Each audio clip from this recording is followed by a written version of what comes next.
काफ़ी टाइट है।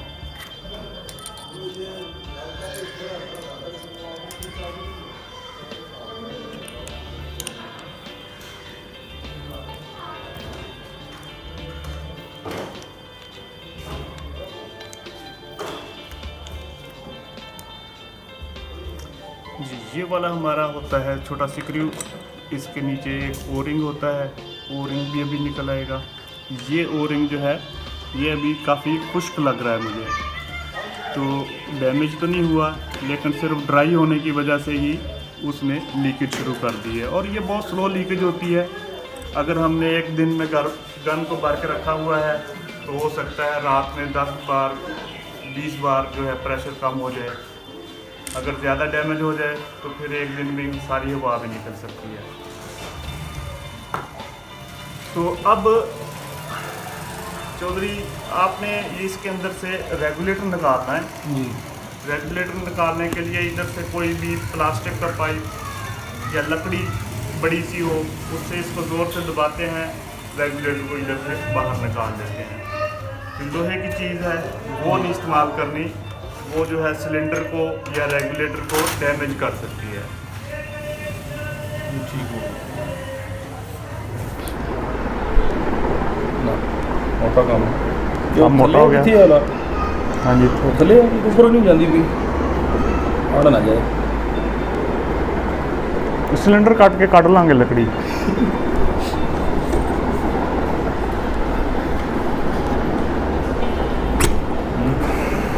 हो गया जी। करने दो मुंडे काट लो बस।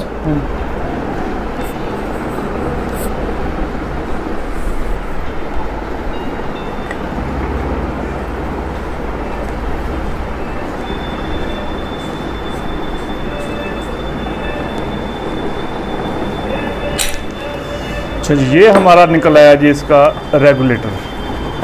तो रेगुलेटर जब लगाना होता है ना, तो पहले रेगुलेटर को इस पर टाइट करें, फुल टाइट करें, उसके बाद उसमें लगाएं। इसका फ़ायदा ये होता है कि जो ही हम नेक्स्ट टाइम गन खोलते हैं तो रेगुलेटर इसके साथ ही बाहर निकल आएगा।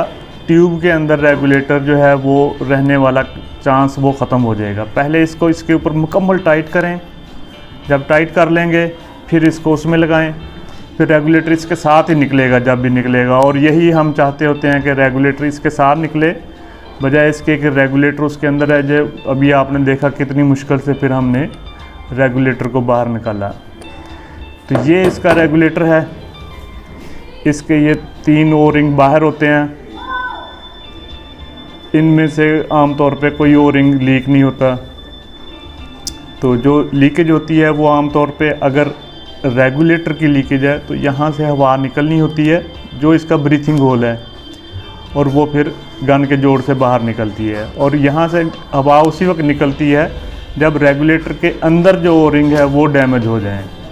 और रेगुलेटर के अंदर वाले ओ रिंग डैमेज हो जाएं तो वो फिर बेहतर है कि किसी एक्सपर्ट से चेंज करवाएं, क्योंकि वो खोलते हुए अक्सर इसकी सेटिंग भी आउट हो जाती है रेगुलेटर की, जो कि फिर काफ़ी परेशानी का बायस बनता है। तो अभी हम इसको अच्छी तरह से साफ़ करके दोबारा फिट कर देंगे। सेटिंग को नहीं छेड़ना। सेटिंग वैसे इसकी ये होती है कि ये जो इसका स्क्रू नट है इसको खोलेंगे पहले हम, और फिर ये जो अंदर वाला स्क्रू है इसको हम घुमा के प्रेशर कम ज़्यादा कर सकते हैं। अगर प्रेशर बढ़ाना है तो इसको, ये बन रहा है हमारा एंटी क्लॉकवाइज घुमाएंगे जी। अगर प्रेशर कम करना है तो इसको हम क्लॉकवाइज घुमाएंगे, तो इसका जो आगे जाने वाली हवा का प्रेशर कम हो जाएगा। तो बहरहाल इसको खुद छेड़ना नहीं चाहिए, इसको जैसे है ऐसे ही रहने दें इसको। जी ज़हीर। हाँ जी सर, ये तो हो गया सारा। अजकल एक और भी वो नवी स्कीम आई है जी, हाँ तुसी देखिए, वो पीछे हवा से लाने वो की चक्कर होंगे वो वाला। अच्छा, वो जो debounce device, hammer debounce device, तो वो भी आजकल लोगों ने बना लिया इसके लिए, हैमर डिबाउंसिंग डिवाइस जी। तो होता ये है कि अभी हमने इसका हैमर वाला सिस्टम तो नहीं निकाला। हाँ जी। तो हैमर जो है इसका टकराता है फायरिंग वाल्व के साथ जी। तो हवा निकलती है इसकी। अब असूल ये है कि हैमर को एक दफ़ा टकराना चाहिए उसके साथ और हवा बाहर निकल जाएगी, वो पैलेट चला देगी। ठीक है। लेकिन एक हैमर के पीछे स्प्रिंग है, एक इसका जो वाल्व है उसके पीछे स्प्रिंग है, वो दोनों आपस में थोड़ा कंपटीशन शुरू कर देते हैं। पहले इसने उसको दबाया, फिर वो उसको दबाया, फिर इसने उसको दोबारा दबा दिया। ऐसे बजाय एक दफ़ा टकराने के, इनका टकराने का काम एक से ज़्यादा दफ़ा हो जाता है, 2 से 3 दफ़ा। हाँ, जिससे एक तो गन की आवाज़ बहुत ज़्यादा हो जाती है। ठीक है। दूसरे नंबर पर हवा बहुत ज़ाय होती है। तो इस चीज़ को रिमूव करने के लिए हैमर डिबाउंसिंग डिवाइस इस्तेमाल करते हैं। ये लोग, कुछ लोगों ने बनाई हुई है पाकिस्तान में, बड़ा अच्छा काम करती है। तो वो ये करती है कि जो ही हैमर टकराएगा हैमर वाल्व के साथ, उसे खोलेगा तो वो वापस आएगा, तो वो उसको कैप्चर कर लेगी, लॉक कर देगी, दोबारा हैमर वाल्व के साथ नहीं टकराएगा। ठीक हो गया। तो उससे फिर हवा की बचत होगी। अगर शॉट पहले हमारी गन 50 दे रही थी तो हो सकता है 60-70 देने लग जाए। और ये डिवाइस जो है ये P10 के लिए सबसे ज़्यादा मुफीद है, क्योंकि P10 का हैमर ऐसा होता है कि वो बहुत ज़्यादा दफ़ा टकराता है।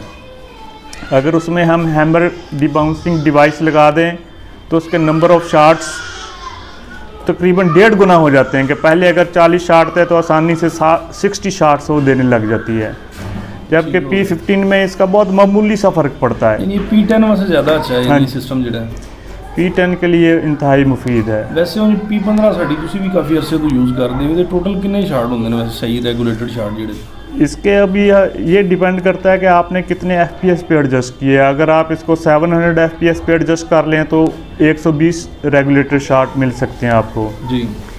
तो हमारे जो पाकिस्तान में आमतौर पे P15 जो है 890-880 FPS पे एडजस्ट होती है जी। तो उस पे 60 शॉट्स आसानी से दे जाती हैं P15। और लेकिन उसके लिए है कि इसको हम पूरा 250 बार्स तक भरा हो, फिर ये आसानी से 60-70 शॉट दे जाती है। ठीक हो गया। लेकिन ਤੁਹਾਡੇ ਕਹਿਣ ਦਾ ਮਕਸਦ ਹੈ ਕਿ P10 ਵਾਸਤੇ ਉਹ ਬਹੁਤ ਅੱਛੀ ਚੀਜ਼ ਹੈ। हाँ जी, वो हैमर डिबाउंस डिवाइस P15 ਦੀ ਵੈਸੇ ਹੀ ਸ਼ਾਟਾਂ ਜ਼ਬਰਦਸਤ ਨੇ, 10-15 ਸ਼ਾਟਾਂ ਦਾ ਇਜ਼ਾਫਾ ਹੁੰਦਾ है।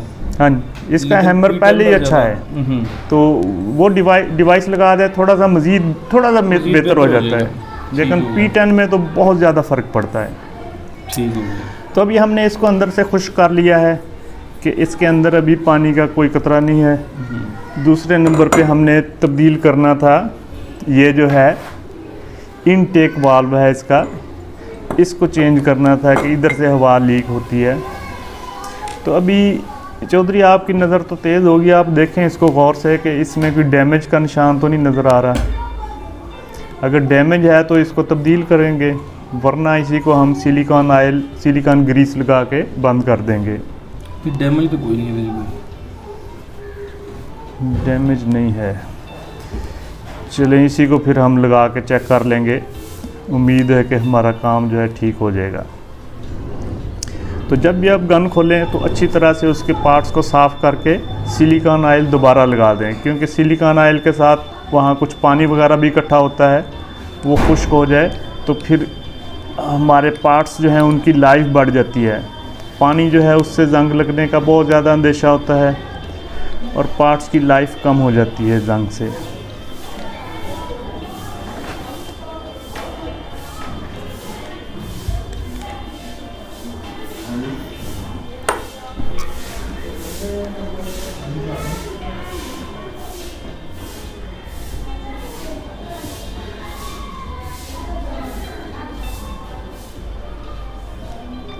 तो ये इसका ओरिजिनल नहीं लगता, ये जो इनटेक वाल का ओ रिंग है वो काफ़ी छोटा होता है। ये वैसे अगर यही काम कर जाए ठीक है, नहीं तो इससे छोटा ओ रिंग हम इसमें लगाते हैं, वो ज़्यादा बेहतर काम करता है।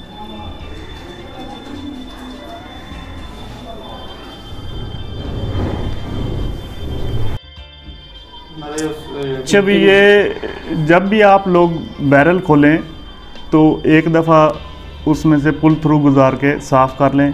तो बैरल साफ़ करने का तरीका ये होता है कि सबसे पहले इसका श्राउड उतारें। श्राउड उतारते हुए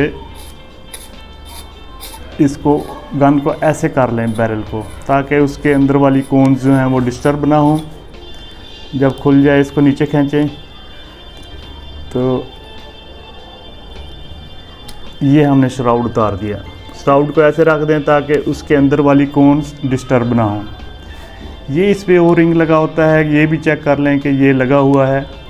कई दफ़ा होता है ये टूट के ऐसे ही कहीं चला गया, तो फिर वो श्राउड थोड़ा सा हिलता है जो कि एक्यूरेसी को ख़राब करता है।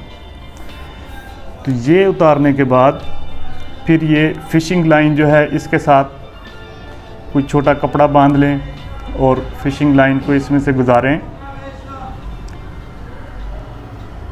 जब ये दूसरी तरफ से बाहर आ जाए तो इसको खींच लें इधर से। तो ऐसे एक से ज़्यादा मरतबा इसको गुजारें कपड़े को, तो बैरल जो है बड़ी अच्छे तरीके से साफ़ हो जाती है।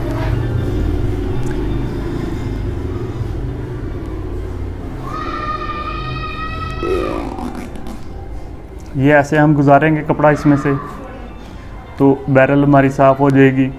कम से कम 3-4 दफ़ा गुजारें कपड़ा। अगर आप देखें कि कपड़ा आपका ज़्यादा गंदा हो रहा है तो कुछ देर बाद ये कपड़ा चेंज कर लें। साफ़ कपड़ा गुजारें तो फिर उससे भी आपको पता चल जाता है कि आप बैरल में कोई ऐसी चीज़ नहीं रह गई जो कि एक्यूरेसी को डिस्टर्ब करे। इसके अलावा जब आप खोलें इसको तो इसके अंदर जो कोन्स हैं उनको भी निकाल के साफ़ कर लें। कोन्स जो होती हैं उनके ऊपर जब पैलेट गुजरता है तो पैलेट की थोड़ा बहुत डस्ट होती है, वो उसकी पैलेट की, वो इसके ऊपर रह जाती हैं। उसको साफ़ करना वो भी काफ़ी फ़ायदेमंद होता है। तो इसको खोलने के लिए हमें रबर का थोड़ा सा पीस चाहिए होगा, उससे इसकी ग्रिप बहुत अच्छी बनती है।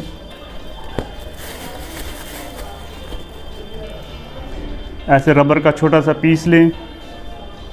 अगर ये ओवर टाइट है पहले से तो इसके ऊपर लपेटें, उससे ग्रिप मिल जाएगी आपको, तो फिर आप इसको आसानी से खोल सकते हैं। ये अभी खुलना ये शुरू हो गया है।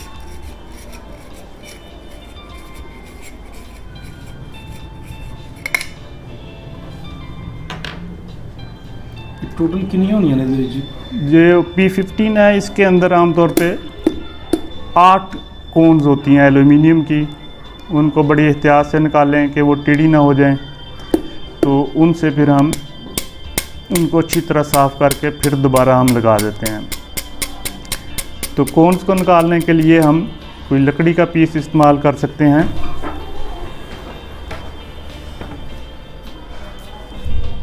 ये मोटा हो जाएगा, ये बारीक वाला ठीक है।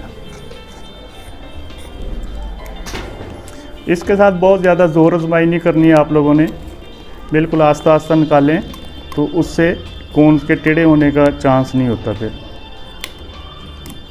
उसी दूसरी साइड तो नहीं काट सकते?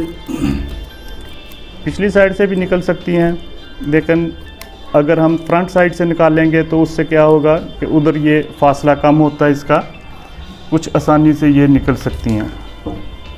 बिल्कुल यहीं हमारे पास ही इधर ही ये कोन्स मौजूद होती हैं। तो अभी ये नहीं निकल रही, इनको हम थोड़ा हिलाते हैं।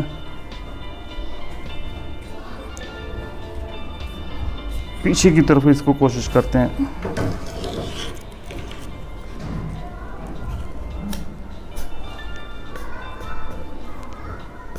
बहुत ज़्यादा ज़ोर आजमाई नहीं करनी है आप लोगों ने, बिल्कुल आस्ता आस्ता निकालें इनको।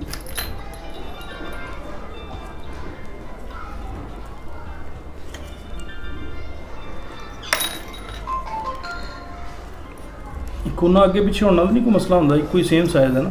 कोना सारी एक ही साइज़ की हैं, इनकी तरतीब कोई नहीं है। किसी को भी 1 कह लें, किसी को 2 कह लें, जिसको मर्ज़ी जिधर मर्ज़ी लगा लें। तो ये सारी कोन्स निकल आई इसकी।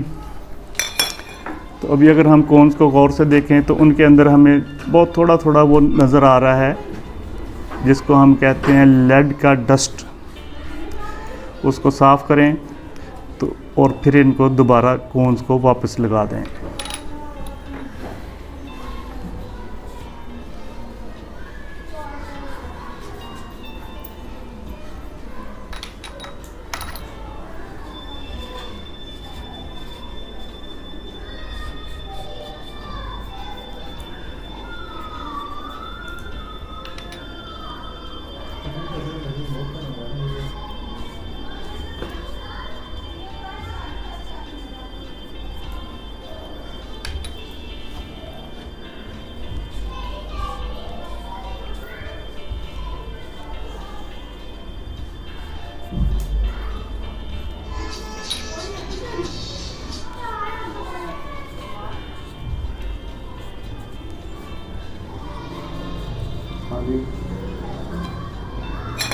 अच्छा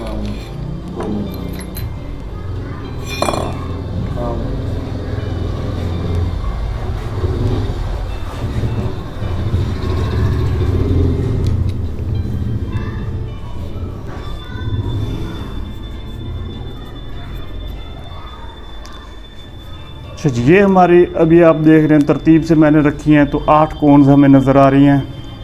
तो ये 8 कोन्स होती हैं हमारे P15 के श्राउड में जी।